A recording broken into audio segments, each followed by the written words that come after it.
హరే కృష్ణ అందరికీ welcome back to my channel. ఈరోజు ఇంకో స్టోరీతో మేము ముందుకు వచ్చేసాను. వినేద్దామా పిల్లలు? చాలా కాలం పూర్వము కట్వాంగుడని ఒక రాజు ఉండేవాడంట. ఆయన ఒకసారి దేవతల కోసం రాక్షసులతో యుద్ధం చేయడానికి వెళ్తాడు. ఆయన యుద్ధం ముగించుకొని భూలోకానికి వచ్చేసరికి ఎన్నో తరాలు గడిచిపోయేసరికి ఆయన రిలేటివ్స్ కానీ, ఆయన బంధువులు కానీ, రాజ్యంలోని కానీ, సేవకులు కానీ ఎవ్వరూ ఆయనను గుర్తుపట్టలేకపోతారు.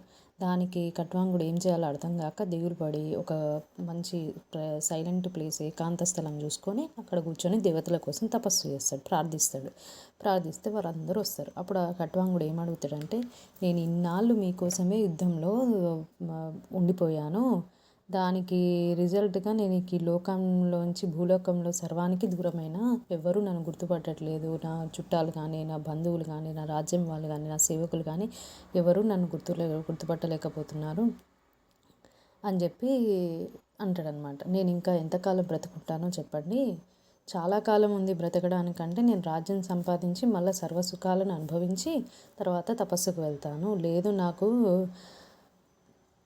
బ్రతికే కాలం తక్కువ ఉందంటే ఇప్పుడే తపస్సుకు వెళ్ళిపోతాను, నాకు చెప్పండి స్వామి అని చెప్పి కట్వాంగ మహారాజు దేవతలందరిని అడుగుతాడనమాట. అప్పుడు దేవతలు ఆయన ఆయుష్ని చూసి గణించి ఏం చెప్తారంటే, కట్వాంగ నువ్వు ఇంకా 7 ఘడియలు మాత్రమే బ్రతుకుతావు అని చెప్తారనమాట. అయ్యో, తపస్సు చేసి పుణ్యం చేసుకునే పాటి కాలం కూడా లేకపోయింది కదా.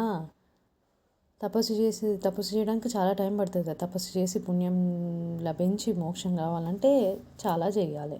ఇప్పుడు ఇంకా దారి ఏముందని బాధపడుతూ ఉంటాడు కట్వాంగుడు. అసలు టైం లేదు ఇప్పుడు, ఏం చేయాలి నేనని బాధపడుతుంటే దేవతలు చెప్తారనమాట, మహారాజా చింతిస్తూ కూర్చుంటే నీకున్న 7 ఘడియల సమయం కూడా అయిపోతుంది, ప్రయోజనం లేదు.